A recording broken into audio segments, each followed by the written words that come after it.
ini memanggilmu kawan. Belajar bergerak berbagi untuk negeri. Guru penggerak majukan pendidikan. Guru penggerak menghamba pada murid. Kreatif rancang pembelajaran.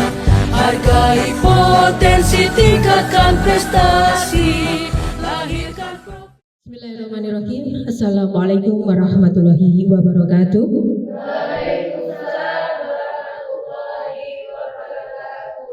Bapak Ibu sekalian, saya mohon izin untuk berdiri. Baik. Selamat siang dan salam sejahtera untuk kita semuanya.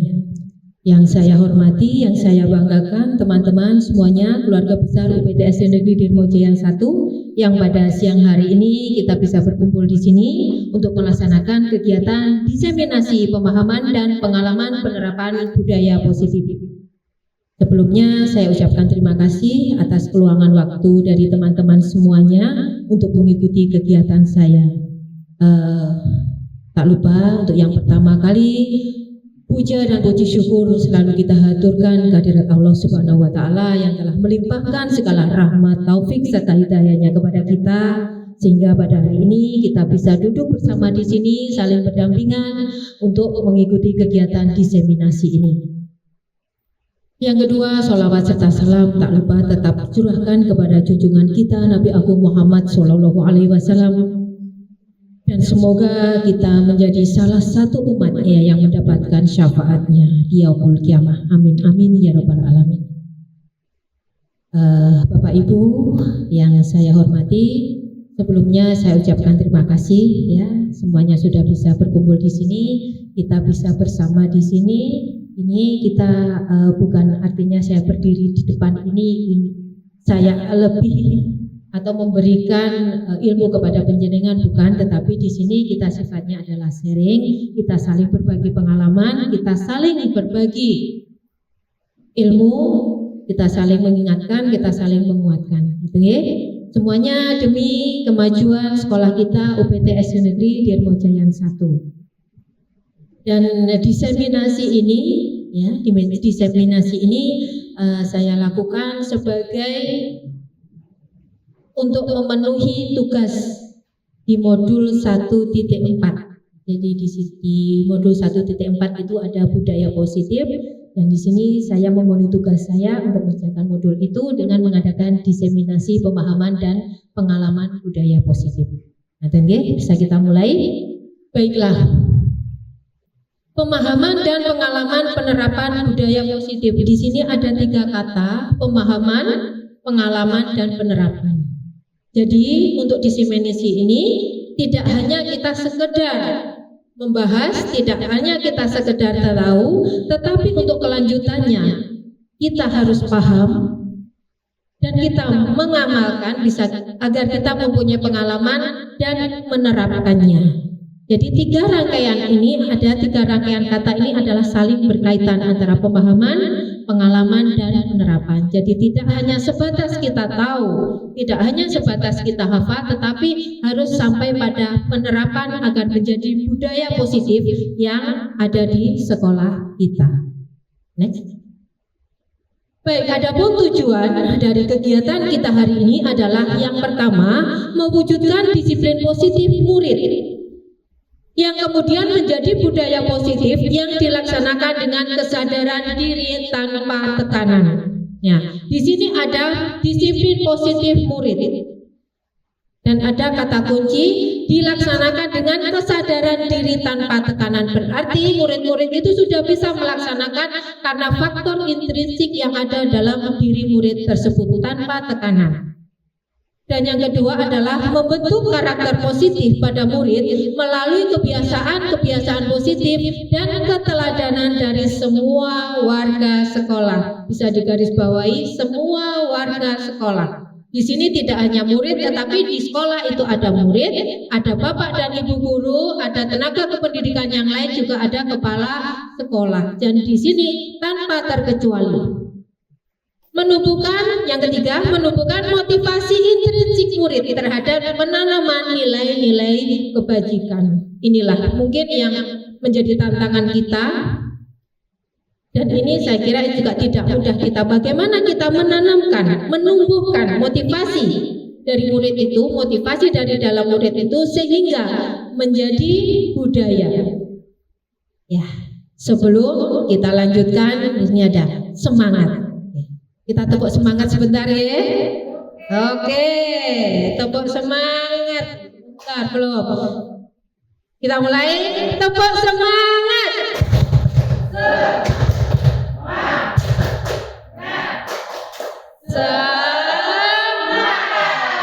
Baik, tepuk tangan untuk kita semuanya. Baik, semangat. Mari kita belajar bersama dan bekerja bersama mewujudkan disiplin positif di sekolah. Siap? Siap. Lanjutkan.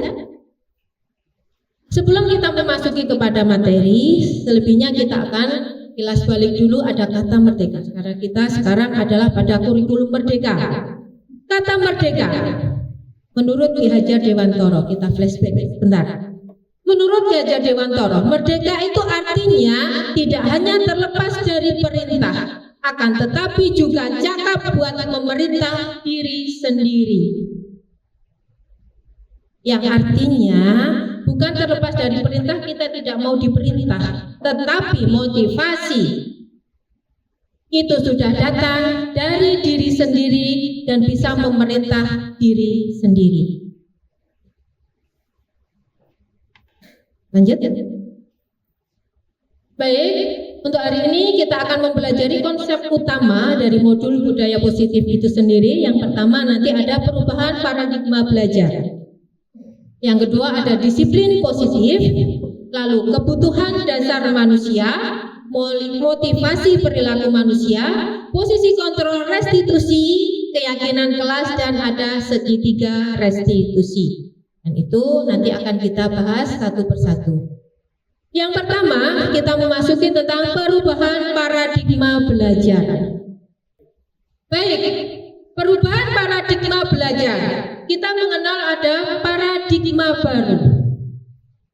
Ada mengenal paradigma lama. Loh, apakah paradigma lama itu? Paradigma belajar lama. Pembelajaran dengan paradigma lama. Mungkin? Ya, silakan. Pak, kira-kira pembelajaran dengan paradigma lama itu yang bagaimana? Kok sekarang ada paradigma baru ini? Baik, mohon izin untuk menjawab Bunda. Paradigma pembelajaran paradigma lama menurut saya adalah menempatkan siswa sebagai objek pembelajaran, bukan individu yang aktif mengkonstruksi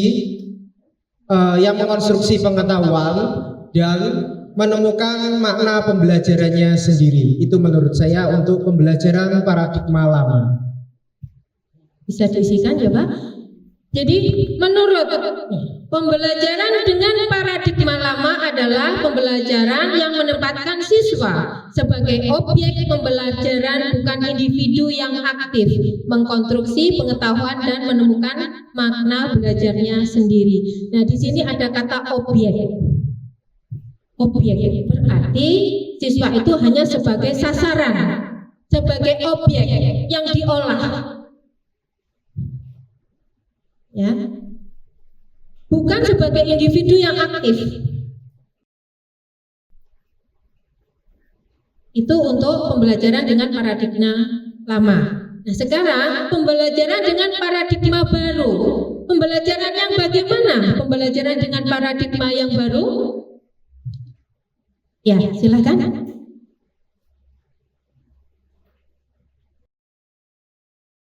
Terima kasih atas waktunya. Tadi pembelajaran dengan paradigma lama sudah dijawab oleh Bapak Heri, dan sekarang saya mencoba untuk menjawab tentang pembelajaran dengan paradigma baru. Kalau di paradigma lama, siswa sebagai objek. Mungkin di paradigma baru, siswa itu sebagai subjek, di mana pembelajaran harus berpusat pada murid dan kita harus mengetahui kebutuhan apa yang diperlukan oleh peserta didik. Sekian mungkin dari saya, Bunda. Terima kasih. Ya, terima kasih. Jadi kalau di pembelajaran paradigma lama itu siswa dia bertindak sebagai objek, sedangkan di paradigma baru itu siswa bertindak sebagai subjek. Silakan jawab. Jadi pembelajaran dengan paradigma baru adalah pembelajaran yang berpusat pada murid, sehingga di sini bisa dikatakan murid adalah sebagai subjeknya, dan dirancang berdasarkan prinsip pembelajaran yang berdiferensiasi dengan mengutamakan kebutuhan murid yang berbeda-beda, sehingga setiap siswa belajar sesuai dengan kebutuhan dari tahap perkembangannya untuk mewujudkan profil pelajar Pancasila. Baik, di mana kita tahu profil pelajar Pancasila itu mempunyai 6 dimensi. Dan yang seperti biasanya setiap pagi kita nyanyikan bersama anak-anak, monggo untuk mengulang, untuk kita bisa sejenak merefresh. Baik, kita mulai ya. Kita nyanyikan seperti yang biasanya anak-anak setiap pagi nyanyikan. 1, 2, 3. Belajar Pancasila, beriman dan bertakwa pada Tuhan yang Esa dan berakhlak mulia, berkebinekaan global, gotong royong mandiri, kreatif dan bernalar kritis. Iya, terima kasih. Tepuk tangan untuk kita semuanya. Baik, inilah 6 dimensi dari profil pelajar Pancasila yang menjadi dasar tujuan kita untuk mewujudkannya. Lalu setelah kita tahu tentang pembelajaran dengan paradigma lama dan paradigma baru, apakah perbedaannya? Apakah perbedaan pembelajaran antara paradigma lama dengan paradigma baru? Seperti yang sudah disampaikan tadi, paradigma lama, pada pembelajaran paradigma lama itu adalah perilaku guru mengajar. Yang pertama itu transfer pengetahuan, hanya sebatas transfer pengetahuan saja. Ilmu yang ada pada guru kita transferkan kepada anak-anak, sumber ilmu. Dan yang ketiga berorientasi pada kurikulum. Lalu untuk perilaku siswa pasif. Karena tadi dikatakan siswa adalah sebagai objek, sebagai sasaran. Dan yang kedua individual. Siswa bisa mengerjakan dengan sendiri. Dan yang ketiga berbasis fakta. Lalu untuk pembelajaran paradigma baru, perilaku guru yang mengajar itu guru sebagai fasilitator, motivator, juga sebagai mediator.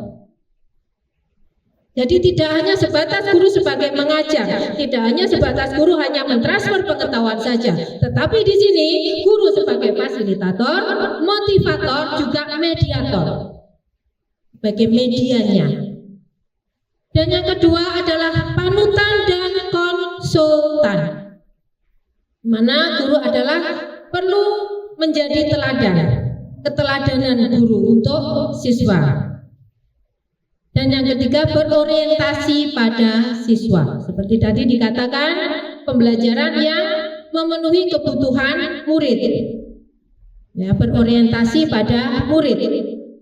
Sedangkan untuk perilaku siswa itu adalah konstruktif dan partisipatif.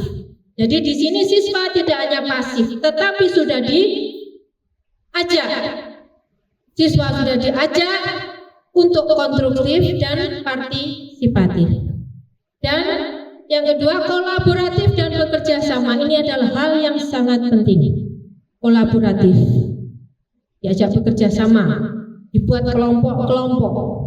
Dan yang ketiga adalah berbasis masalah atau objek. Kenapa? Karena di sini siswa sudah dituntut untuk bisa memecahkan suatu masalah. Tidak hanya berbasis fakta, tetapi masalah. Berbasis masalah atau objek. Bagaimana siswa itu, murid itu bisa memecahkan suatu masalah. Ini adalah paradigma baru. Baik. Setelah kita mempelajari pembelajaran dengan paradigma, nah di sini adalah contoh penerapan paradigma belajar dengan paradigma baru. Sini semuanya berpusat pada murid, berkolaborasi, bekerja sama dalam kelompok. Murid diberikan kemerdekaan, diberikan kebebasan untuk bisa mengungkapkan inspirasinya, pendapatnya. Murid diberikan masalah untuk dia bisa memecahkannya, menemukan solusi dari permasalahan yang dihadapinya. Inilah pembelajaran dengan paradigma baru. Next. Kita lanjutkan untuk budaya positif yang kedua adalah disiplin positif. Sebelum kita melangkah, kita maknai dulu apakah makna dari kata disiplin. Kita sudah terbiasa mengatakan kamu harus disiplin, kita harus disiplin, mari kita disiplin. Tetapi kata disiplin itu apa? Disiplin berasal dari bahasa Latin disiplina yang artinya belajar. Jauhkan dari bayangan kita. Kita mengajak murid untuk disiplin. Sebenarnya disiplin itu artinya apa? Ternyata disiplin itu artinya belajar. Makna asal dari kata ini berkonotasi dengan disiplin dari murid-murid Sokrates dan Plato. Disiplin diri membuat orang menggali potensinya menuju sebuah tujuan, apa yang dia hargai. Namun dalam budaya kita, makna disiplin telah berubah menjadi sesuatu yang dilakukan seseorang pada orang lain untuk mendapatkan kepatuhan. Kata kuncinya di kepatuhan. Kecenderungan umum adalah menghubungkan kata disiplin dengan ketidaknyamanan, bukan dengan apa yang kita hargai atau pencapaian suatu tujuan mulia. Setelah kita kupas dari kata disiplin itu, disiplin positif itu merupakan salah satu penerapan disiplin yang bertujuan untuk menumbuhkan kesadaran serta memberdayakan peserta didik tanpa imbalan atau reward, tanpa ancaman atau tanpa hukuman. Jadi untuk penghargaan, ancaman atau hukuman itu sudah tidak berlaku lagi. Seseorang yang memiliki disiplin diri berarti mereka bisa bertanggung jawab terhadap apa yang dilakukannya, karena mereka mendasarkan tindakan mereka pada nilai-nilai kebajikan universal. Sebagai seorang pendidik, tujuan kita menciptakan peserta didik yang memiliki disiplin diri, sehingga mereka berperilaku mengacu pada nilai-nilai kebajikan universal dan memiliki motivasi intrinsik dalam perubahan perilaku ke arah yang lebih baik. Ya, perubahan perilaku ke arah yang lebih baik. Lalu kebajikan universal, ya, kebajikan universal dari institusi profil pelajar Pancasila yang tadi sudah kita sebutkan. Yang pertama ada beriman, bertakwa kepada Tuhan Yang Maha Esa dan berakhlak mulia. Mandiri, bernalar kritis, berkebinekaan global dan gotong royong kreatif. Itu 6 dimensi profil pelajar Pancasila. Nah, sekarang kalau dilihat dari penjelasan di awal, disiplin positif apa? Contoh disiplin positif apa yang sudah kita terapkan pada sekolah kita? Pastinya di sekolah kita kan sudah menerapkan disiplin-disiplin positif, walaupun mungkin itu belum maksimal bisa kita lakukan, tetapi setidaknya kita sudah menanamkan disiplin positif itu kepada siswa-siswa. Sekarang contohnya apa? Kira-kira? Datang tepat waktu. Membuang sampah pada tempatnya apa temannya? Oh, tempatnya, jangan salah. Karena kadang itu dipleset nih, membuanglah sampah pada temannya, ya. Membuang sampah pada tempatnya. Berseragam lengkap yang sesuai dengan hari itu. Lengkap kalau tidak sesuai dengan hari itu? Harus sesuai. 5S, 5S? Ya, salam, senyum, sapa, sopan, santun. Berdoa sebelum dan setelah pelajaran. Oh ya, senam pagi supaya sehat. Lalu sholat berjamaah tepat waktu yang sudah dilakukan di sekolah ini, sholat berjamaahnya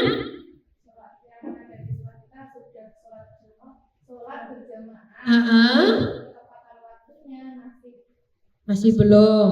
Jadi kita sholat duha dan sholat zuhur berjamaah. Hafalan surat pendek. Terus yang lain mungkin berdoa sebelum dan sesudah belajar. Iya, menyanyikan lagu Indonesia, menyanyikan lagu nasional. Itu adalah contoh-contoh disiplin positif yang sudah kita terapkan di sekolah kita. Dan mungkin kita perlu untuk mengoptimalkan dan memaksimalkan dari penerapan disiplin positif itu sendiri. Baik, kita lanjutkan kepada kebutuhan dasar manusia. Kita tahu kita manusia itu semuanya pasti mempunyai kebutuhan. Dan di sini ada 5 kebutuhan dasar dari manusia itu. Kebutuhan dasar manusia adalah segala sesuatu yang kita lakukan untuk mendapatkan apa yang kita inginkan.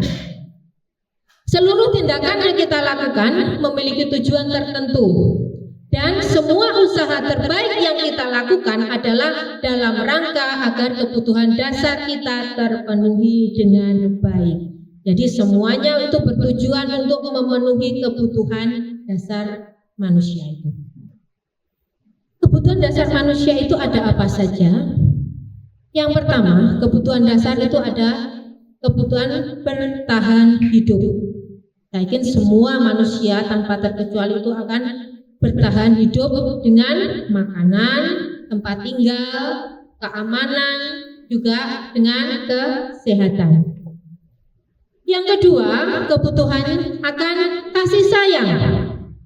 Nah, kasih sayang ini bisa kita berikan dengan rasa diterima, dipedulikan, berbagi, kerjasama, dan menjadi bagian dalam kelompok. Rasa diterima, walaupun murid itu juga butuh pengakuan, butuh diterima keberadaannya, dipedulikan, berbagi, kerjasama, dan menjadi bagian dalam kelompok. Lalu penguasaan ini berhubungan dengan harga diri dan keinginan untuk dianggap. Dan yang keempat adalah kebutuhan akan kebebasan, mandiri, dirinya memiliki pilihan, mencoba hal baru, mampu mengendalikan arah. Nah, di sini kita kadang sering melihat anak itu memilih pilihan, ya, pasti itu memiliki pilihan. Walaupun kadang pilihan anak itu tidak sejalan. Dan yang kelima adalah kebutuhan akan kesenangan.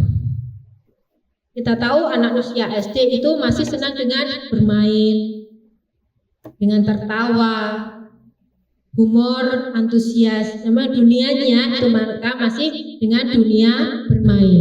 Jadi 5 kebutuhan ini, kebutuhan dasar manusia, kebutuhan dasar murid-murid kita ini harus bisa terpenuhi.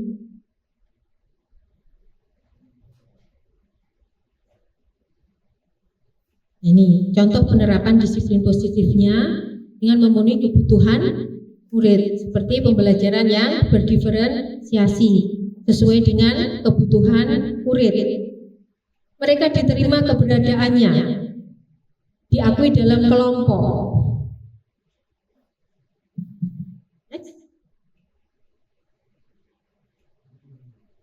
Untuk selanjutnya, budaya positif ini adalah motivasi perilaku manusia.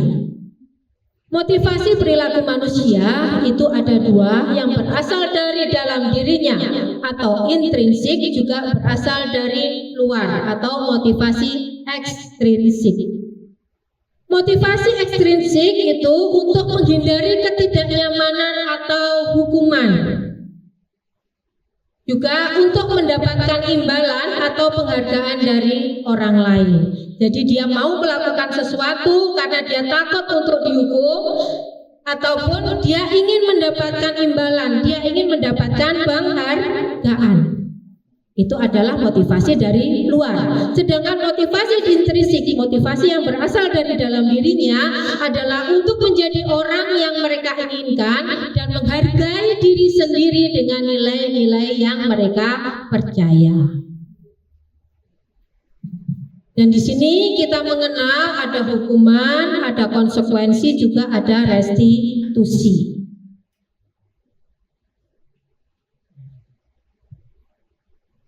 Hukuman, konsekuensi, dan restitusi. Kalau menurut penjenengan hukuman itu apa?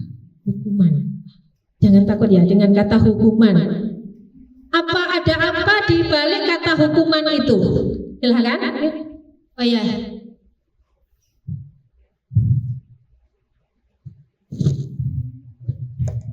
Silakan. Hukuman.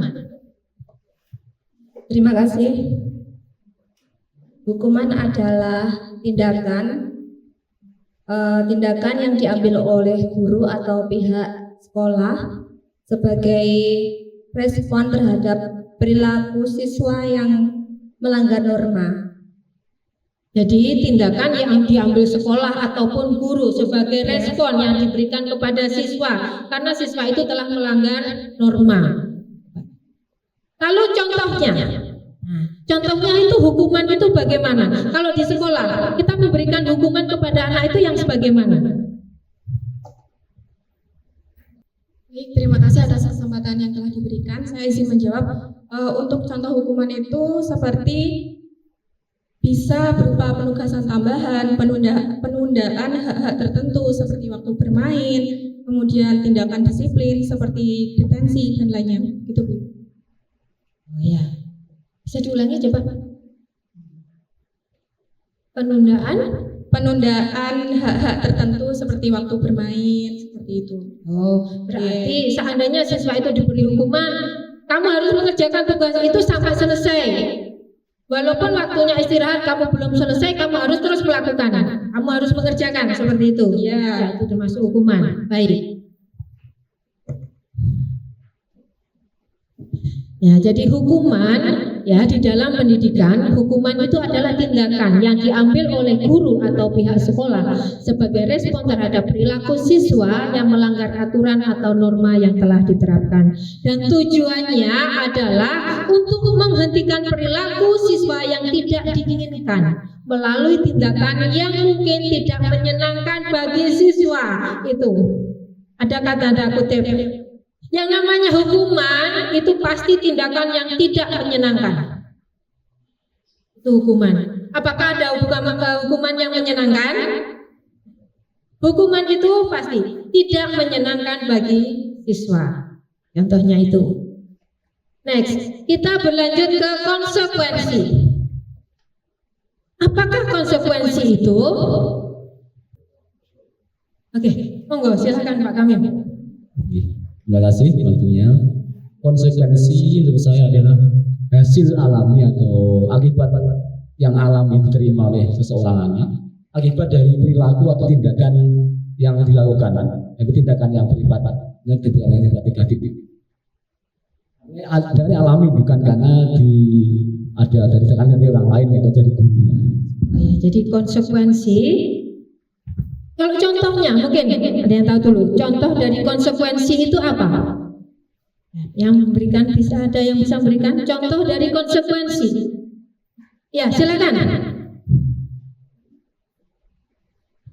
Apakah contoh konsekuensi itu?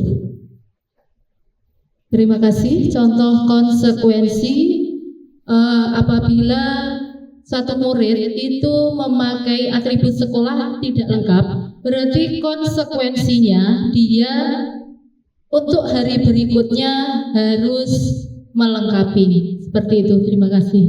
Ya. Jadi seandainya pada hari Senin itu ada seorang murid yang tidak lengkap memakai misalkan topi, sebagai konsekuensinya besoknya dia harus melengkapi dari atribut itu, harus memakai topi, memakai seragam yang kurang. Tuh. Jadi di sini konsekuensi adalah hasil atau akibat alami dari perilaku siswa yang dapat terjadi tanpa campur tangan guru. Konsekuensi dalam pendidikan lebih bersifat logis dan terkait langsung dengan tindakan siswa, logis, nyata, masuk akal. Jadi contohnya itu, jika seseorang siswa tidak menyelesaikan tugasnya, konsekuensi logisnya adalah dia tidak siap untuk ujian atau tidak mendapatkan nilai yang baik. Itu konsekuensinya. Jadi kalau tidak mengerjakan tugas ya tidak dapat nilai. Adalah konsekuensi. Next. Dan yang ketiga kita menuju ke restitusi. Apa? Apakah restitusi itu?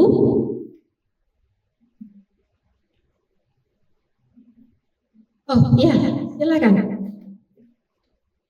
Restitusi.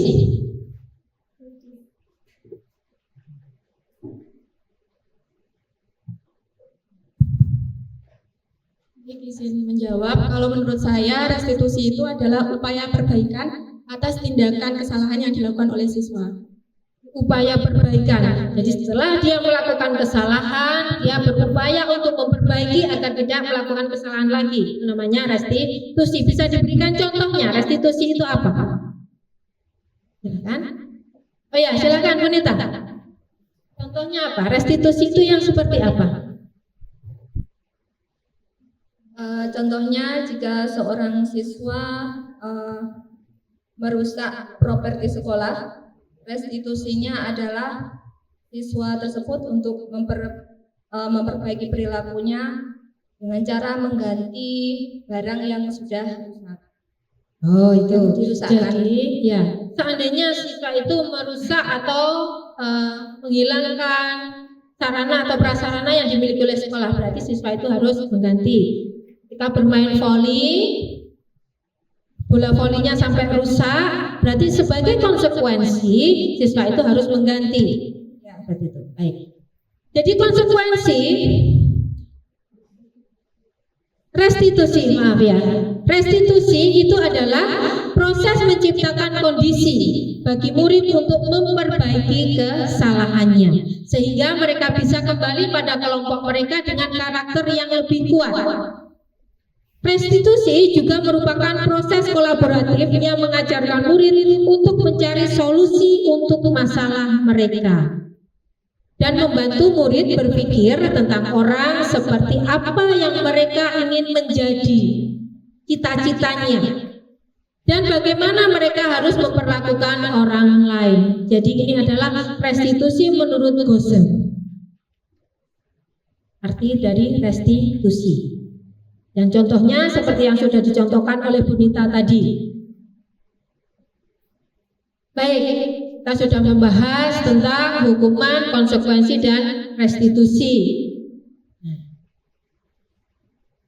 Untuk video selanjutnya kita, apakah perbedaan antara hukuman, konsekuensi, dan restitusi itu? Jadi kalau hukuman itu tidak terencana.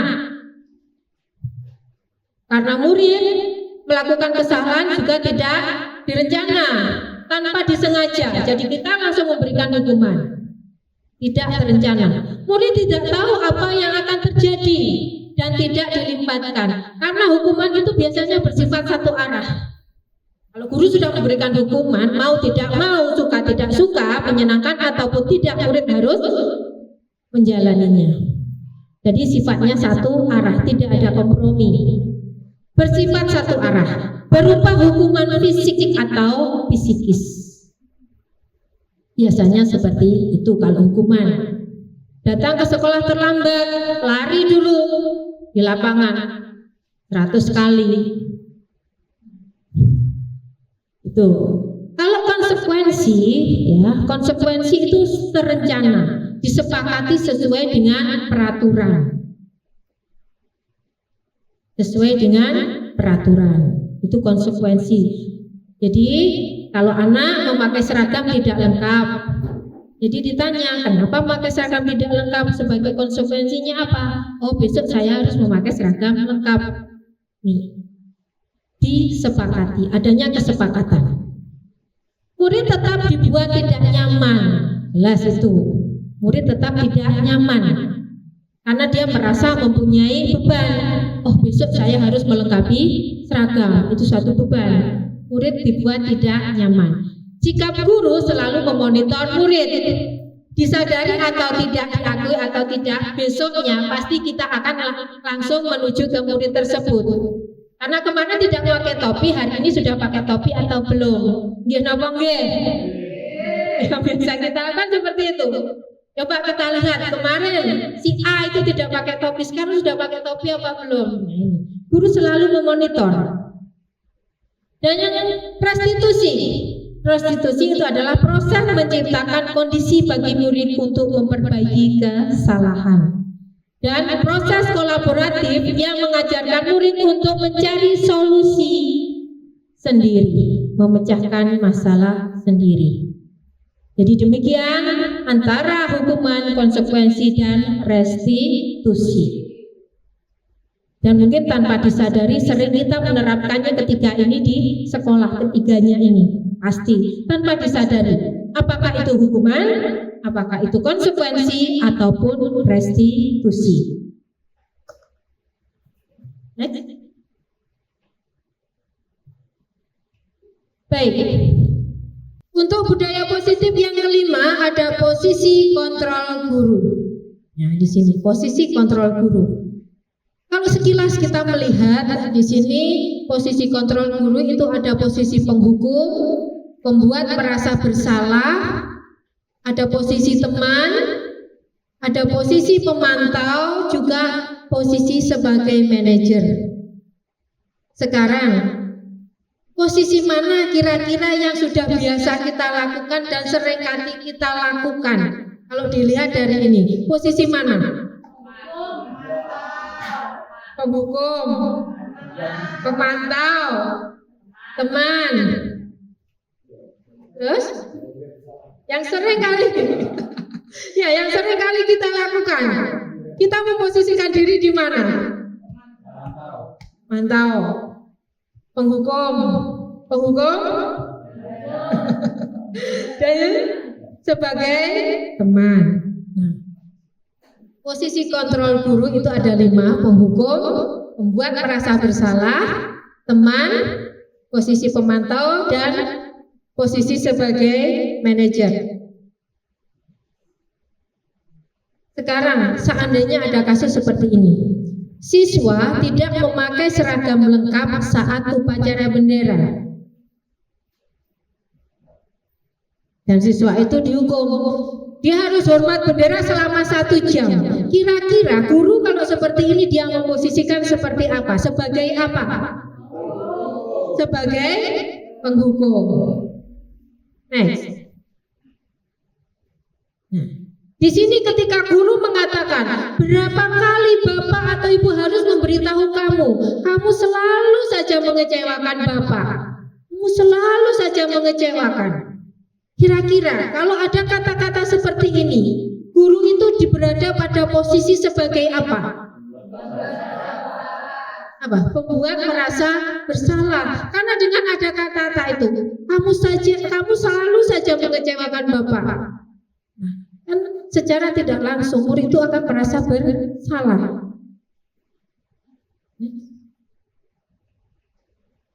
Nah, nih kalau ada guru-guru ada yang mengatakan, ayo dong ikuti aturan sekolah, tolong bantu sekali ini saja. Ya sudah, tidak apa, lain kali jangan sampai berbuat seperti ini lagi ya.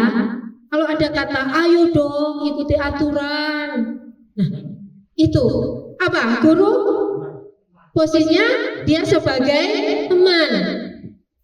Kalau ada kata-kata seperti ini, Buria yang mengatakan, kamu sudah melanggar peraturan, kamu tahu konsekuensinya? Setelah upacara, kamu harus beli atribut di koperasi sekolah. Buria biasanya seperti itu. Kamu sudah melanggar peraturan sekolah. Kira-kira Buria memposisikan dirinya sebagai apa? Apa?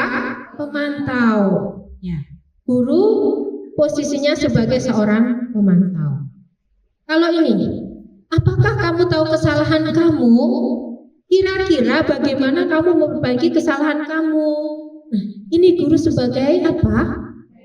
Ya, posisi kontrol guru sebagai seorang manajer. Next. Nah, kalau seperti ini, kamu tidak pernah benar melakukannya. Kalau ada kata-kata seperti itu, posisi kontrol guru sebagai seorang apa? Kamu tidak pernah benar melakukannya. Apa? Membuat merasa bersalah. Lalu, apa rencana kamu untuk menyelesaikan masalah ini? Sebagai seorang manajer, ya. Ayolah, lakukan demi Bapak ya. Nah, dia posisi kontrol guru sebagai teman. Kamu tidak akan pernah mendapatkan nilai jika tidak mengerjakan tugas. Apa? Iya, pemantau. Nah, dari 5 posisi kontrol kita sebagai seorang guru, dari posisi yang pertama kali sebagai seorang penghukum, membuat merasa bersalah, posisi sebagai teman, sebagai pemantau, dan juga sebagai seorang manajer. Kira-kira posisi apa yang paling ideal bagi kita?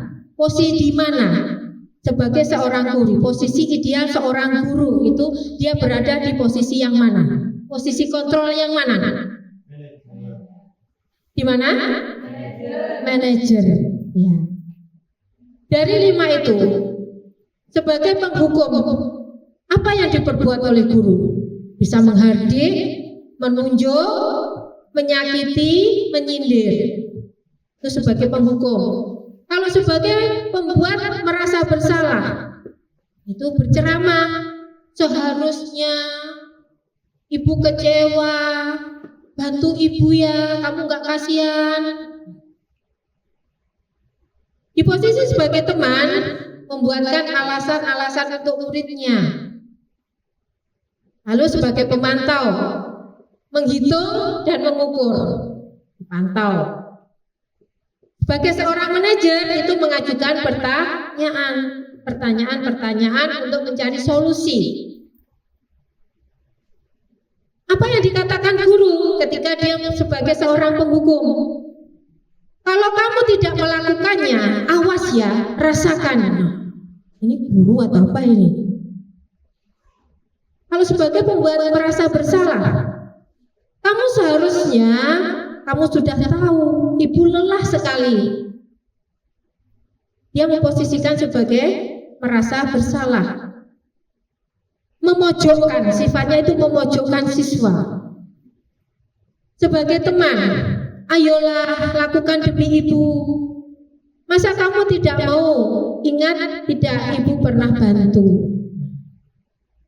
Sebagai pemantau, apa peraturannya? Selalu dipantau sesuai dengan peraturan atau tidak. Dan sebagai seorang manajer, pertanyaannya, apa yang dikatakan oleh guru, apa yang kita yakini, apa yang bisa kau kerjakan untuk memperbaiki masalah ini, apa yang kamu lakukan agar kesalahan ini tidak terulang lagi. Lalu hasilnya bagaimana? Kalau sebagai penghukum, hasilnya siswa itu akan menjadi memberontak, menyalahkan orang lain. Dia akan berbohong karena dia tidak mau mendapatkan hukuman lagi. Dia akan berbohong. Itu kemungkinan terbesarnya adalah di situ. Lalu kalau membuat orang merasa bersalah, dia akan menyembunyikan, juga menyangka, juga berbohong. Dia akan menyangkal, tidak mau mengakui kesalahannya. Kalau sebagai teman, guru selalu memposisikan dirinya sebagai seorang teman, itu siswa akan tergantung, akan terjadi ketergantungan. Alah, sama Pak kamu nggak dimarah ya kok. itu akan terjadi ketergantungan. Nah, kalau sebagai pemantau, dia akan menyesuaikan diri bila diawasi. Itu yang kadang sering kali terjadi. Di luar pengawasan kita, dia juga akan di luar kendali. Dan jika sebagai seorang manajer, murid itu akan menguatkan pribadinya. Karena di situ kita memberikan pertanyaan-pertanyaan, kita mencari solusi dari masalah yang ada.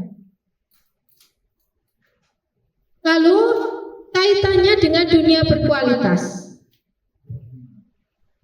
Kalau guru sebagai penghukum, murid meletakkan guru di luar dunia berkualitas. Lah, dulu kok aku digini, aku kok disuruh bersihkan kamar mandi. Dia sudah hafal. Dan dia akan meletakkan guru di luar dunia berkualitas. Wes biasane ngono kuwi, ora kaget. Dan ketika guru memposisikan sebagai pembuat merasa bersalah, murid membelokkan guru di dalam, murid meletakkan guru di dalam dunia berkualitas. Dan ketiga, guru memposisikan diri sebagai seorang teman, murid meletakkan guru sebagai orang yang sangat penting. Sebagai orang yang sangat penting. Dan sebagai pemantau, murid meletakkan guru, peraturan dan hukum di dalam dunia berkualitas itu. Dan jika guru memposisikan sebagai seorang manajer, maka murid meletakkan dirinya sebagai individu yang positif di dalam dunia berkualitas. Sekalipun dia melakukan kesalahan, tetapi karena guru itu pandai-pandainya dia memposisikan diri, maka murid itu akan tetap meletakkan dirinya sebagai individu yang positif. Jadi ini 5 posisi kontrol. 5 posisi kontrol kita sebagai seorang guru. Dan idealnya, posisi yang paling ideal kita adalah menjadi seorang manajer. Walaupun tidak selalu kita bisa langsung memposisikan diri kita sebagai seorang manajer. Kadang-kala kita harus melalui dulu sebagai seorang teman. Kadang-kala kita juga harus melalui seorang pemantau. Apakah bisa posisi double posisi kita, memposisikan diri kita mungkin juga sebagai seorang pemantau dan seorang manajer? Apakah bisa?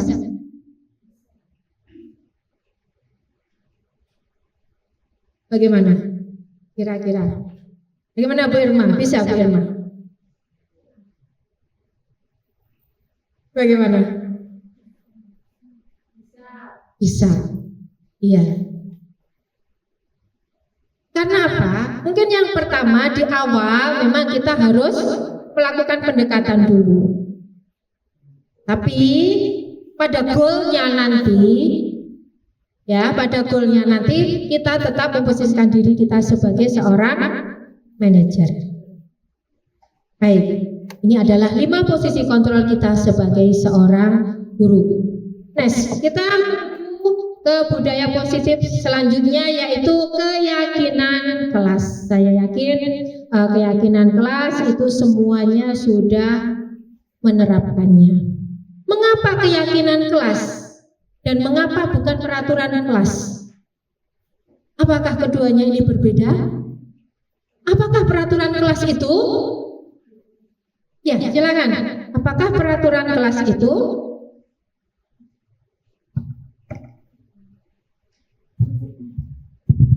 Baik, izin menjawab tentang apa itu peraturan kelas. Menurut saya peraturan kelas itu adalah aturan-aturan spesifik yang telah ditetapkan untuk mengatur perilaku atau sikap atau juga tindakan siswa di dalam kelas begitu. Peraturan kelas itu adalah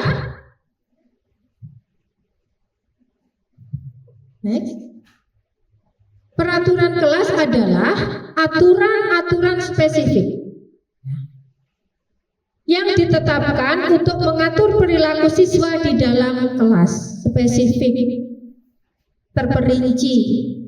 Peraturan ini biasanya ditetapkan oleh guru, kadang dengan partisipasi siswa, dan bertujuan untuk menciptakan lingkungan belajar yang tertib dan kondusif.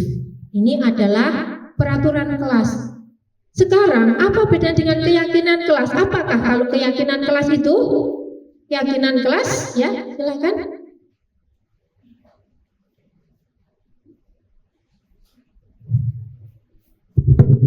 Baik, saya izin menjawab apa itu keyakinan kelas. Jadi keyakinan kelas itu suatu pandangan yang diyakini oleh guru dan siswa mengenai bagaimana cara belajar dan berinteraksi di dalam kelas. Jadi keyakinan kelas itu adalah cara pandang atau pandangan atau nilai-nilai atau prinsip yang diyakini oleh guru dan siswa. Diyakini, tidak hanya diucapkan, tidak hanya tertulis, tetapi sudah diyakini oleh guru dan siswa mengenai cara belajar dan berinteraksi di dalam kelas. Ya, mengenai cara belajar, apa saja yang diyakini saat kita dalam proses belajar mengajar. Keyakinan ini berfungsi sebagai landasan moral dan etis yang membimbing perilaku dan keputusan di dalam kelas. Ini landasan moral dan etis, sudah sampai pada tahap landasan moral. Jadi apa hubungannya antara keyakinan kelas dan peraturan kelas? Oke, nah, ya silakan Pak Jaim.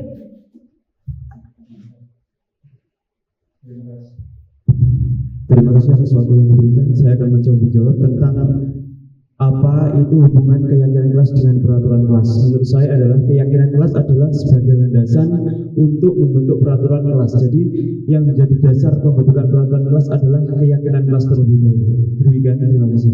Ya, jadi keyakinan kelas itu adalah sebagai modal awal terbentuknya dari peraturan kelas, seperti itu.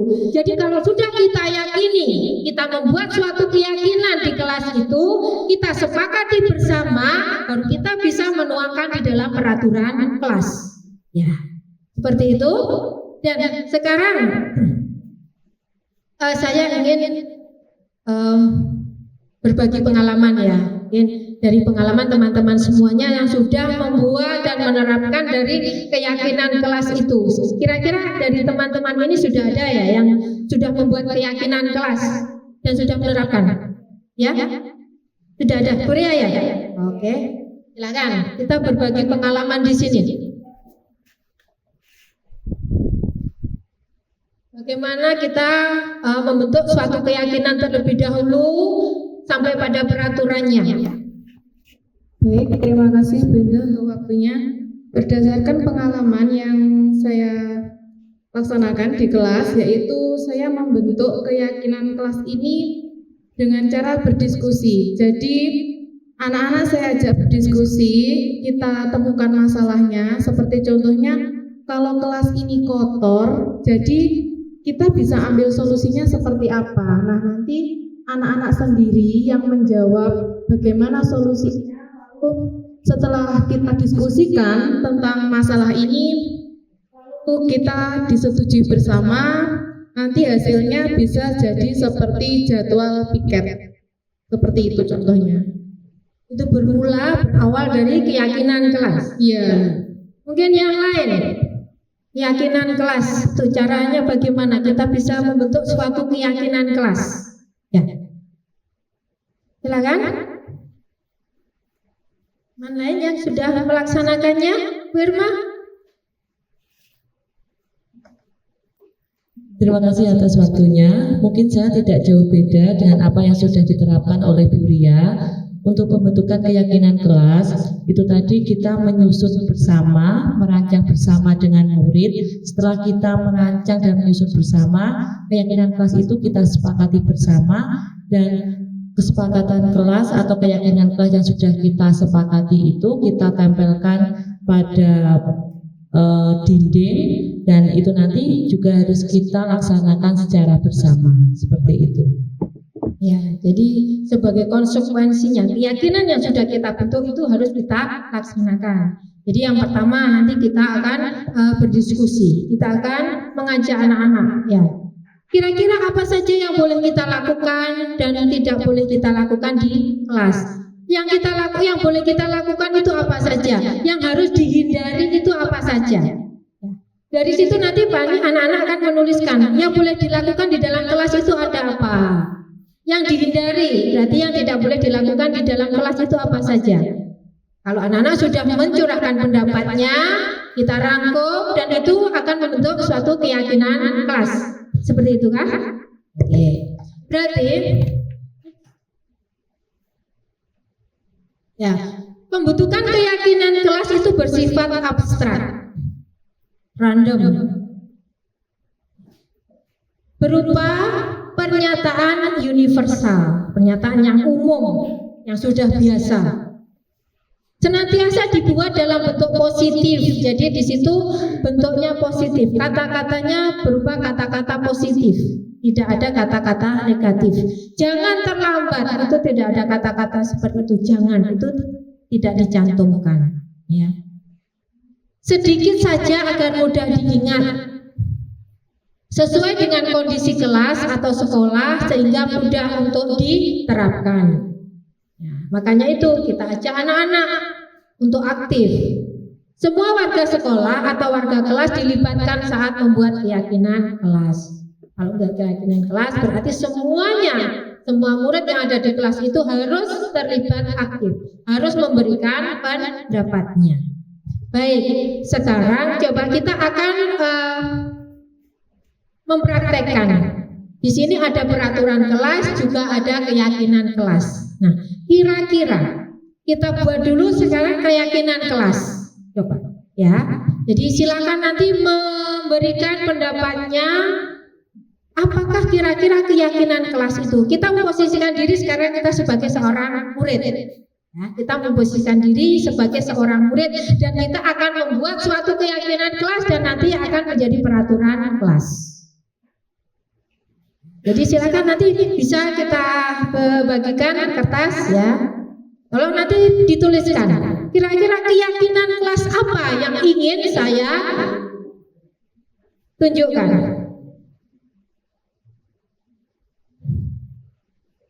Keyakinan kelas apa? Silakan.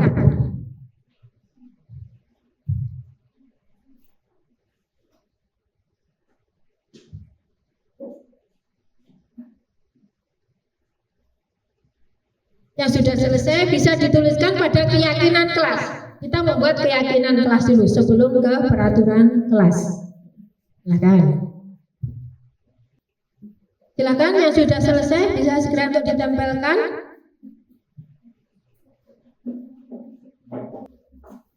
Ya, silakan.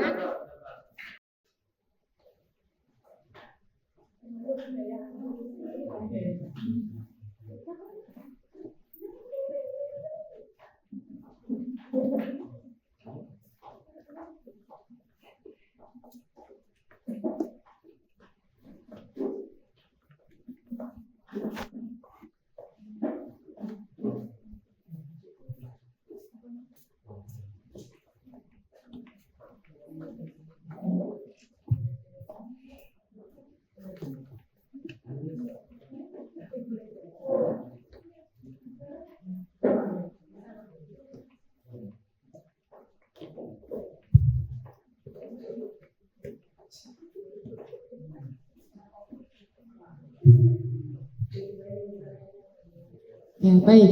Di sini keyakinan kelas. Oh ya, silakan. Silakan. Oke, sebanyak-banyaknya tanpa batas. Sudah. Baik. Di sini ada berkomunikasi dengan baik. Ya, berkomunikasi dengan baik, otomatis dengan semua warga kelas. Lalu mandiri. Mandiri. Saling menghormati dan menghargai, bersikap jujur dan bertanggung jawab. rasa saling menghormati antar warga sekolah, keterbukaan dan komunikasi adalah kunci. Berarti keterbukaan dan komunikasi yang harmonis di dalam kelas. Memakai seragam dan atribut sekolah sesuai ketentuan dan jadwal. Menerima pendapat orang lain. Bertutur kata dengan santun dan bersikap dengan sopan. Mengangkat tangan sebelum berbicara. Belajar adalah proses sepanjang hayat. Belajar dengan antusias dan percaya diri. Kesejahteraan emosional dan mental adalah prioritas. Kerjasama lebih baik daripada kompetisi. Berarti kolaborasi. Setiap siswa memiliki potensi yang unik. Keberagaman adalah kekuatan. Ini adalah keyakinan kelas yang sudah tuliskan di sini. Coba, dari keyakinan kelas yang sudah tertera di depan ini, kita akan membuat suatu peraturan kelas. Dari keyakinan kelas, dari yang sudah kita yakini, tidak terlambat mengikuti pelajaran, keyakinannya seperti itu. Nah, tertuang dalam peraturan kelas, peraturannya yang sebagaimana. Jadi dari keyakinan yang sudah kita buat, kita yakini, lalu kita rumuskan menjadi suatu peraturan kelas. Nah, silakan. Sekarang kita beranjak untuk peraturan kelas. Dari keyakinan kelas. Nah, ini keyakinan kelas yang sudah kita sepakati. Yang sudah kita sepakati di sini kita rumuskan menjadi peraturan kelas. Baik, silakan. Kira-kira peraturan kelas apa ya yang bisa kita buat dari keyakinan kelas yang sudah ada?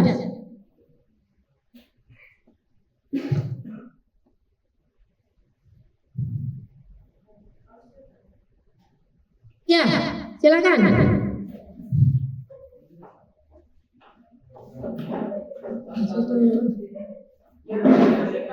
Ya.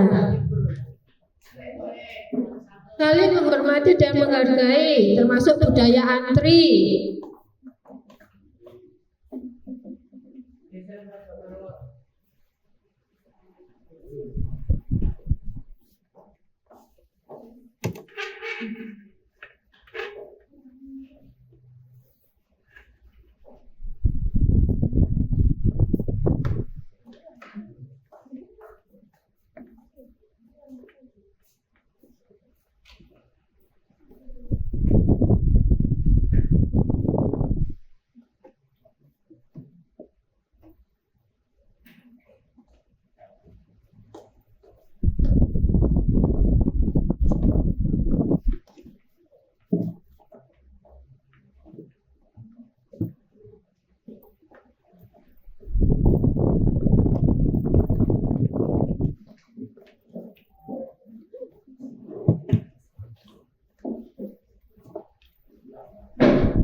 Baik, nah, di sini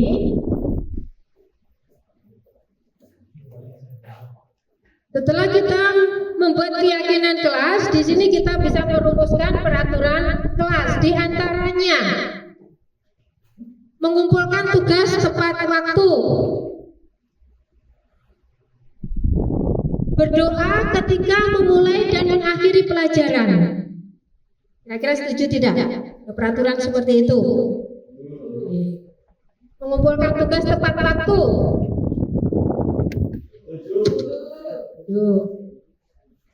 Tidak makan dan minum di dalam kelas.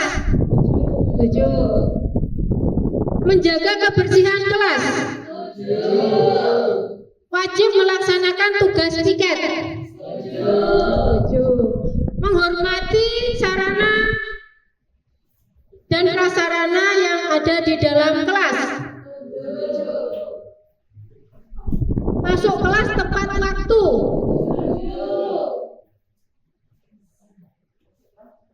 Tepat waktu. Berarti jam 7 masuk, harus masuk. Nggak boleh sebelumnya. Nggak boleh sebelumnya. Boleh. Berarti kira-kira kata-katanya tepat bagaimana? Apa? Datang sebelum jam pelajaran dimulai. Izin kepada guru ketika ingin masuk dan keluar kelas. Setuju? Datang ke kelas dengan persiapan, maksudnya membawa alat tulis yang lengkap yang diperlukan. Ya. Setuju? Tidak mencoret dinding dan meja. Nah, seperti yang kita lihat di depan kita, di kursi kita itu banyak coretan. Nah, di sini ada peraturan yang baru. Tidak mencoret dinding dan meja, juga kursi. Selanjutnya, mengikuti instruksi guru, patuh pada guru. Bagaimana? Berpartisipasi aktif dalam diskusi dan kegiatan. Berarti dia dalam setiap kegiatan belajar dan mengajar harus aktif. Baik. Menghormati guru dan teman. Diam dan mendengarkan saat guru sedang menjelaskan. Bagaimana? Diam dan tenang saat guru sedang menjelaskan. Nah, kan biasanya ada sesi tanya jawab, murid juga diberi kebebasan untuk bertanya, berpendapat, tapi ada waktunya tersendiri. Tetapi saat guru sedang menjelaskan, murid harus diam dan tenang. Setuju? Ya. Menjaga kebersihan kelas sudah. Bekerja secara mandiri saat diminta. Berarti kan ada tugas mandiri, ada tugas kelompok. Jadi dia memposisikan kalau saat tugas mandiri dia juga harus bekerja sendiri.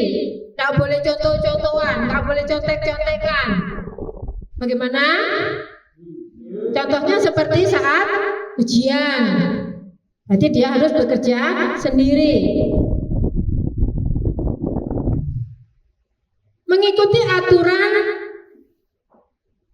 yang sudah ditetapkan di kelas. Nah, berarti itu sudah harus diikuti. Berarti mengikuti aturan yang sudah ditetapkan di kelas. Nah, ini berarti dari keyakinan kelas yang sudah kita bentuk tadi, kita bisa merumuskan suatu peraturan kelas. Prosesnya seperti itu. Dan saya yakin mungkin teman-teman sudah banyak yang menerapkan di kelasnya masing-masing. Seandainya memang belum, segera saja kita bisa melaksanakannya. Jadi di sini untuk keyakinan kelas jelas ya? Next. Nah, ini adalah proses terbentuknya suatu keyakinan kelas. Jadi semua murid dilibatkan. Semua murid aktif, mereka memberikan pendapatnya, mereka menuangkannya. Seperti yang sudah kita praktekkan tadi. Oke, next. Baik, Bapak Ibu semuanya, masih semangat ya? Terima kasih. Perlu tepuk semangat lagi?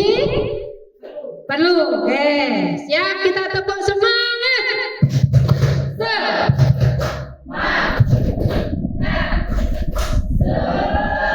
Semangat ya, tepuk tangan untuk kita semuanya. Baik, ini budaya positif yang terakhir. Ya, segitiga restitusi. Apakah itu segitiga restitusi? Segitiga restitusi itu adalah suatu proses dialog yang dijalankan oleh guru agar dapat menghasilkan murid yang mandiri dan bertanggung jawab. Proses dialog. Segitiga restitusi itu mempunyai 3 sisi yang merupakan langkah-langkah dari restitusi itu sendiri. Yang pertama itu ada menstabilkan identitas. Yang kedua ada validasi tindakan yang salah, dan sisi yang ketiga adalah menanyakan keyakinan.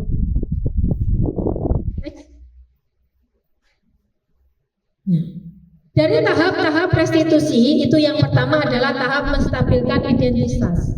Berdasarkan prinsip membuat kesalahan adalah bagian dari proses pembelajaran. Nah, di sini kita menstabilkan identitas. Jika ada anak yang salah, kita tidak langsung menjustis anak itu. Kamu salah, kamu melanggar. Tetapi kita perlu untuk menstabilkan identitas anak tersebut. Contohnya dengan kata-kata yang seperti ini. Berbuat salah itu wajar. Kita tenangkan dulu anak tersebut. Kita kembalikan kepercayaan dirinya dengan kata-kata. Semua orang pasti pernah berbuat salah. Jadi tidak langsung kita menjustis, kamu salah. Jadi semua orang pasti pernah berbuat salah. Bapak atau ibu tidak mau mencari siapa yang salah, tapi Bapak Ibu ingin membantu mencari solusi dari masalah ini.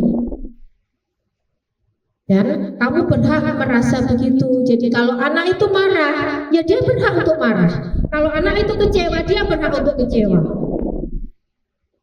Jadi anak itu mempunyai hak untuk merasakan. Ini kata-kata yang bisa kita ungkapkan kepada anak-anak untuk menstabilkan dari identitas anak itu. Kita menenangkan dia dulu. Kembalikan kepercayaan diri anak. Baru kita melangkah ke tahap yang kedua, yaitu validasi tindakan yang salah. Kalau restitusi itu pasti adalah anak yang salah. Kalau anak tidak salah, tidak mungkin kita restitusi. Berdasarkan prinsip setiap perilaku berupaya memenuhi satu kebutuhan tertentu. Jadi di dalam validasi tindakan yang salah, saat kita memvalidasi, kita menyadarkan kalau anak itu sudah berbuat salah. Kesalahannya terletak di mana? Dengan kata-kata contohnya seperti ini. Kamu pasti punya alasan mengapa melakukan itu. Jadi kenapa kamu melakukan itu? Kenapa kamu mencontek? Kenapa kamu kemarin membolos? Ya. Kenapa kamu tidak memakai seragam lengkap? Kata-kata itu untuk validasi tindakan yang salah, biar dia tahu kalau dia telah berbuat salah. Padahal kamu bisa melakukan hal yang lebih buruk dari ini ya. Kamu patut bangga karena telah melindungi sesuatu yang penting buat kamu.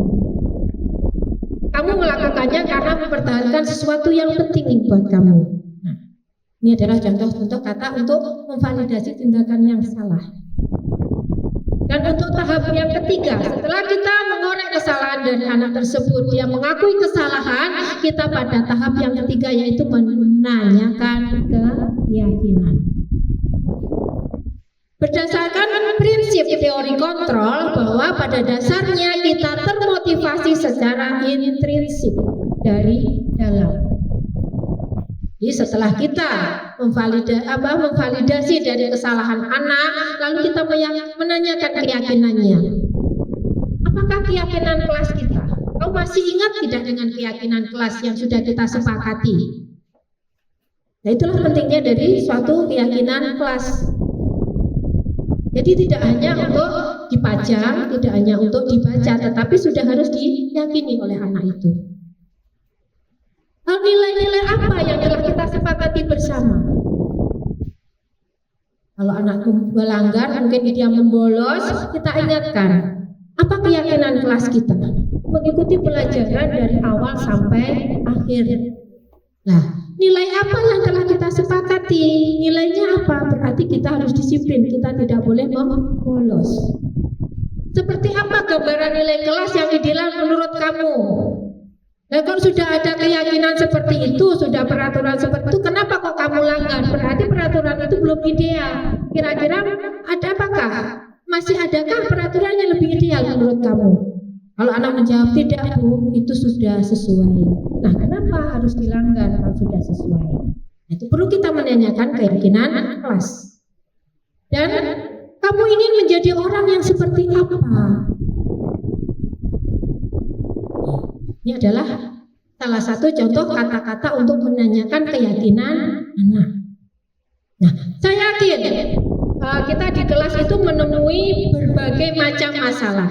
Nah, ini coba mungkin di antara teman-teman itu bagaimana cara mengatasi masalah yang sekiranya sudah pernah penjenengan hadapi.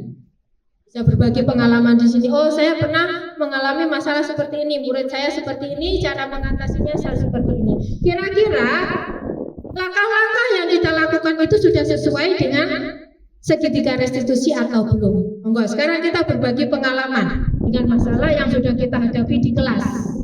Silakan siapa yang ingin berbagi pengalaman? Oke, bicara.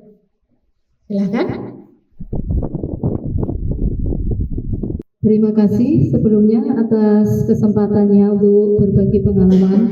Selama ini yang sudah saya terapkan menurut saya masih kurang maksimal dalam menerapkan restitusi seperti yang sudah disampaikan oleh Bu Indah. Karena selama ini saya sering tidak melaksanakan proses yang pertama, yaitu menstabilkan murid. Yang sering saya lakukan itu saya langsung menjudge anak itu bersalah. Terima kasih. Mungkin bisa ditambahkan Pak Mukhlis. Silakan yang lain, monggo. Oke, terima kasih. Mungkin sedikit sama dengan Bu Jana. Jadi untuk 3 poin tadi saya masih belum melaksanakan. Jadi di kesempatan kali ini saya juga masih belajar. Semoga setelah ini dapat menerapkan semua itu langkah-langkah itu. Sekian. Jadi kita bisa melaksanakan 3 langkah itu, mulai dari menstabilkan identitas, validasi tindakan yang salah, sekaligus menanyakan keyakinan, dan setelah itu kita bisa mencari solusi dari masalah itu. Ada? Mungkin yang lain masih ada? Oke, Bu Irma, silakan. Mungkin untuk penanganan kasus itu saya belum menerapkan segitiga restitusi secara utuh. Mungkin baru poin pertama dan kedua, yaitu menstabilkan identitas dan memvalidasi tindakan yang salah. Mungkin saya belum sampai ke menanyakan keyakinan. Seperti itu, Bunda. Terima kasih. Terima kasih untuk teman-teman yang sudah berpendapat pengalamannya, ya sudah menyampaikan pengalamannya. Jadi biasanya kita langsung menjustis anak itu salah. Kamu itu salah, seharusnya tidak seperti ini. Kamu itu tidak benar kalau seperti ini. Kadang langsung menjustis. Ada yang kita sudah menstabilkan identitas, wis tidak apa-apa, kamu buat kesalahan untuk yang pertama ini dan yang terakhir. Besok jangan diulangi lagi, kita stabilkan. Lalu setelah stabilkan kita validasi. Sebenarnya kamu sadar nggak kalau kamu itu sudah salah seperti ini? Tindakan kamu itu benar apa tidak? Tetapi kita tidak menanyakan keyakinannya. Nah, jadi mulai sekarang monggo kita sama-sama belajar. Kita sama-sama belajar untuk menyelesaikan suatu masalah dengan segitiga restitusi. Next.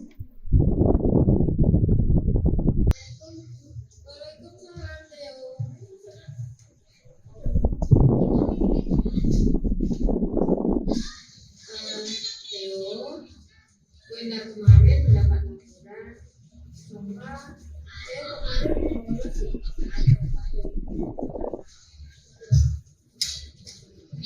lalu kenapa?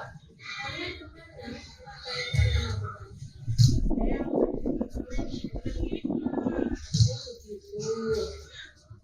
baik setiap orang, setiap anak itu pasti pernah berbuat. Tapi ini juga dia diberikan lagi. Pergi ke sungai terus berenang. Apa manfaatnya?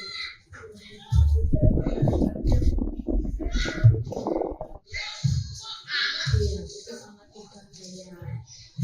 Lalu pembola seperti yang kamu lakukan kemarin,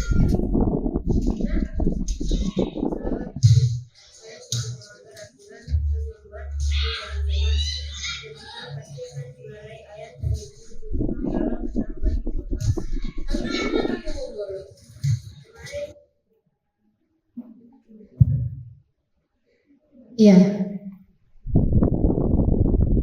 Baru sepotong. Ya, ini adalah sedikit cuplikan dari video penerapan segitiga restitusi. Dari yang pertama, dari kita harus menstabilkan dari identitas anak itu sendiri, lalu kita memvalidasi tindakan yang salah, dan yang ketiga adalah menanyakan keyakinan. Jadi di sini ada sedikit, saya juga berbagi kemarin. Ini saya punya murid yang bernama Theo, dia kelas 6. Nah, ini pada saat Bapak dan Ibu guru rapat, ya, pada saat Bapak dan Ibu guru rapat, nah ini ternyata bolos. Setelah diketahui, ternyata anak ini bolos, dia ke kali dan berenang. Itu adalah masalahnya. Coba kita bisa lihat di kasus yang pertama. Oke. Baik, ini ada dua contoh tadi kasus. Yang pertama itu anak bolos ketika Bapak dan Ibu guru sedang rapat.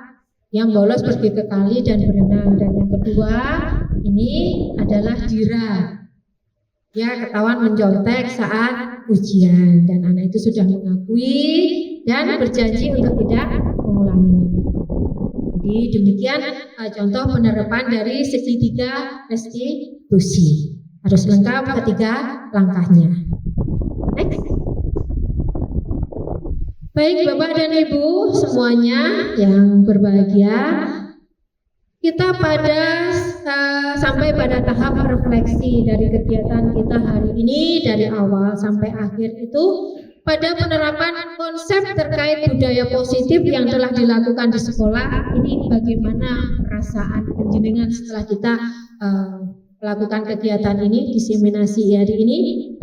Bagaimana? Saya ingin tahu perasaan panjenengan setelah kita melakukan kegiatan hari ini pada penerapan konsep terkait budaya positif. Tuh, bagaimana refleksinya? Silahkan. Baik, terima kasih. Setelah saya mengikuti kegiatan hari ini, saya merasa lebih yakin lagi untuk mengembangkan disiplin positif di kelas maupun di sekolah. Jadi saya lebih bersemangat karena ternyata selama ini yang saya lakukan itu memang sudah seharusnya dilakukan dan harus lebih dikembangkan lagi. Terima kasih. Luar biasa, lebih bersemangat dan lebih yakin. Oke. Mungkin yang lainnya silakan. Ya, monggo Pak Kamim. Ya, dari materi hari yang disebabkan juga saya mendapatkan hasil yang luar biasa. Banyak hal yang dapat saya pelajari, dapat ilmu yang saya dapatkan bahwa kita selama ini sudah melakukan tapi masih belum maksimal. Insya Allah kedepannya dengan apa yang kita pahami hari ini akan yang lebih baik lagi. Pertama untuk menghadapi anak kita, menghadapi masalah yang dimiliki kita, dengan solusi yang terbaik untuk masalah anak kita. Iya, tepuk tangan untuk Pak Kamim. Yes, ini Pak Kamim juga bersemangat ini. Baik, mungkin ada yang lain? Silakan. Oke, monggo Pak Muklis. Oke, terima kasih. Dan saya setelah melakukan ini, saya sangat senang. Kemudian saya juga bersemangat untuk menularkan pemahaman saya kepada rekan pejabat yang lain di sekolah. Terima kasih. Iya, jadi alhamdulillah berarti kegiatan hari ini semuanya semangat, bertambah yakin. Lalu rencana perbaikan untuk implementasi ke depan itu apa? Rencananya apa? Apa yang panjenengan rencanakan untuk perbaikan implementasi ke depannya? Bagaimana? Monggo, silakan Bu Irma. Ya, langsung. Rencana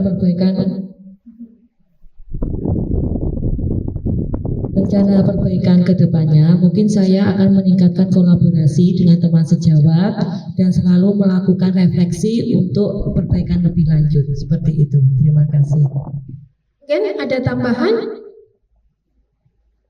Pak Muklis, ada tambahan? Ya. mungkin melakukan evaluasi secara berkala. Melakukan evaluasi secara berkala. Baik, itu rencana perbaikannya. Next. Ya. Jadi pada penerapan konsep terkait budaya positif, perasaannya ini senang dan bersemangat semuanya. Terima kasih untuk semuanya, tepuk tangan untuk semuanya. Kita tetap senang, kita tetap semangat. Baik. Untuk rencana perbaikan implementasi ke depan itu melakukan evaluasi secara berkala, meningkatkan koordinasi, ya Birma, koordinasi dan kolaborasi ya dengan semua pihak lingkungan di sekolah dan berusaha untuk meminimalisir kekurangan. Baik, selanjutnya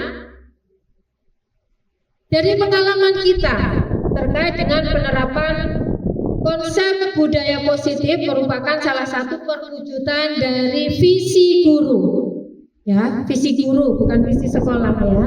Visi guru karena mengandung nilai kebajikan yang sesuai dengan tujuan pendidikan nasional dalam karakter profil pelajar Pancasila. Bagaimana apa pelajaran yang dapat kita ambil dari pengalaman kita hari ini kira-kira? Ya, silakan.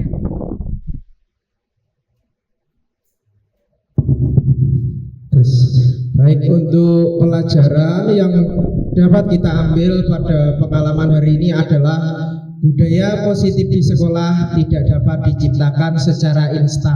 Itu salah satunya. Yang kedua adalah dalam penerapan di sekolah, guru harus menjadi contoh yang baik.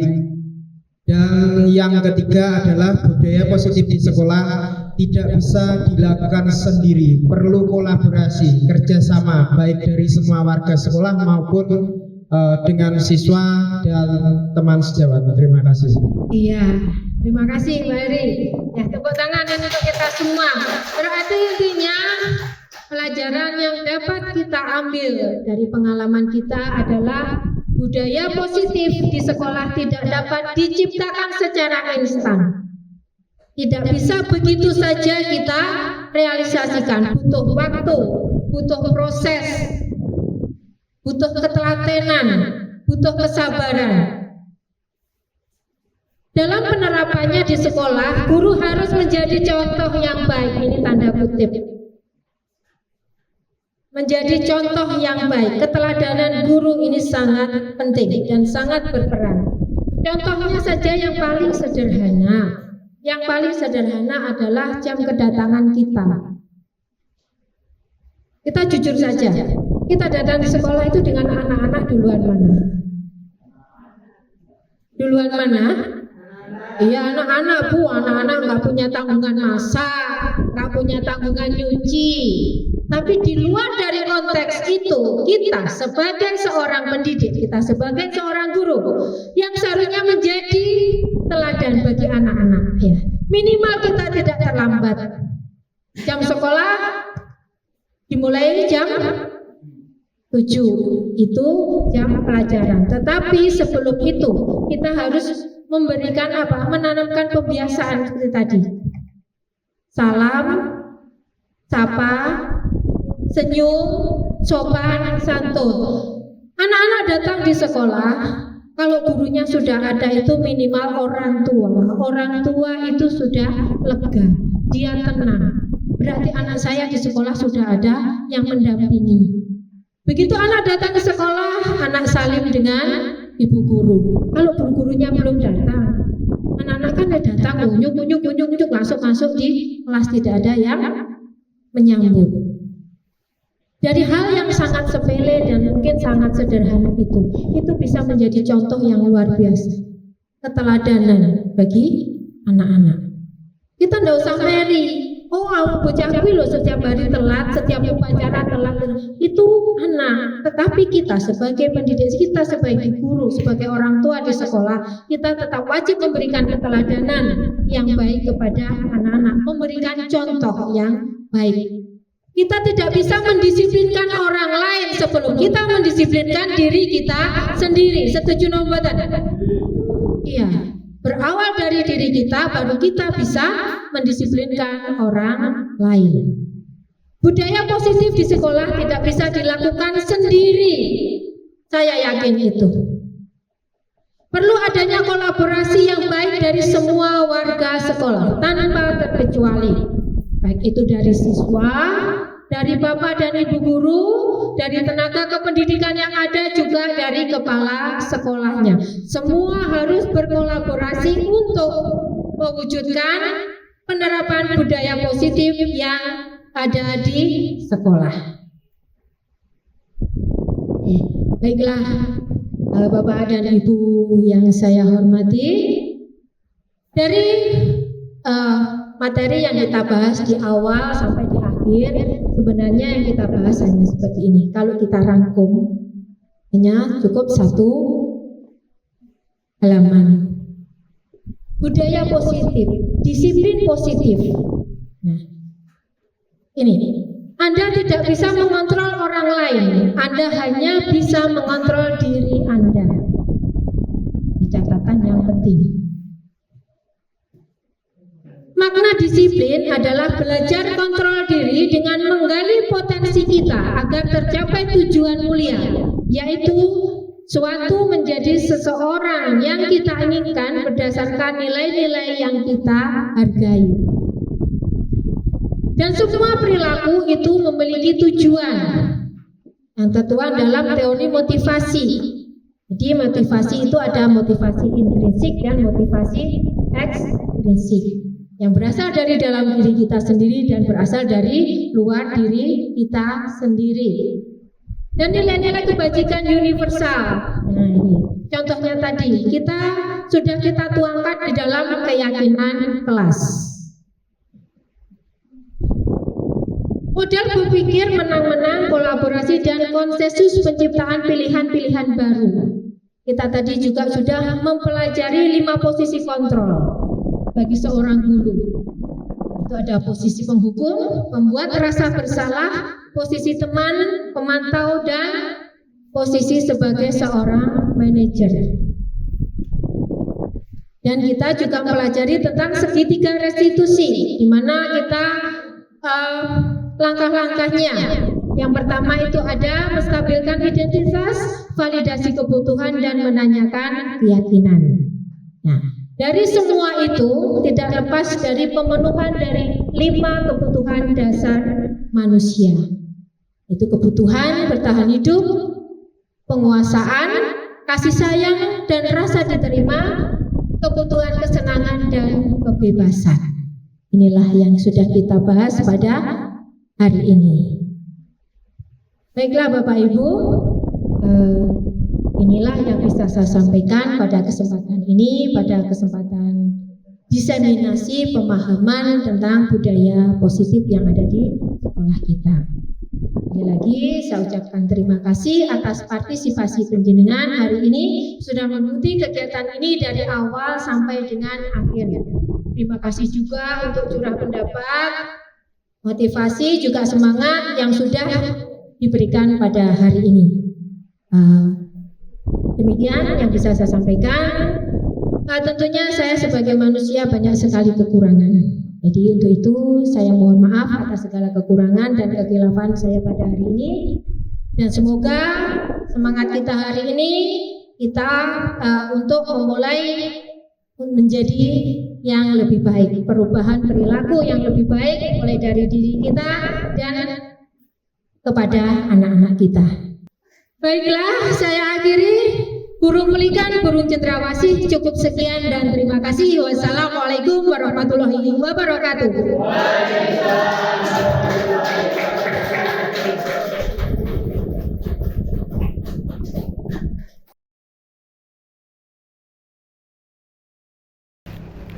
Assalamualaikum warahmatullahi wabarakatuh. Nama saya Miftahul Jannah dari UPT SD Negeri Dermojayan 1. Setelah mengikuti diseminasi budaya positif dari Ibu Endah Pujianti, saya mendapatkan banyak sekali pengalaman. Di antaranya yaitu bagaimana cara saya menyelesaikan masalah, yaitu dengan segitiga restitusi. Dan juga pengalaman yang saya dapatkan lainnya yaitu mengenai posisi kontrol seorang guru. Jadi bagaimana kita memposisikan diri yang baik dan ideal sebagai guru yaitu kita bertindak sebagai manajer. Terima kasih untuk Bu Endah atas ilmu yang diberikan. Sekian dari saya. Assalamualaikum warahmatullahi wabarakatuh. Perkenalkan, nama saya Regisa Seneza Kalingga sebagai guru PJOK UPT SDN Negeri 1 Dermojayan. Saya merasa senang dan bersemangat karena saya memperoleh pengalaman dan pemahaman yang baru. Hal-hal yang saya dapatkan yaitu bagaimana cara menerapkan keyakinan kelas untuk dibentuk sebagai peraturan kelas, begitu.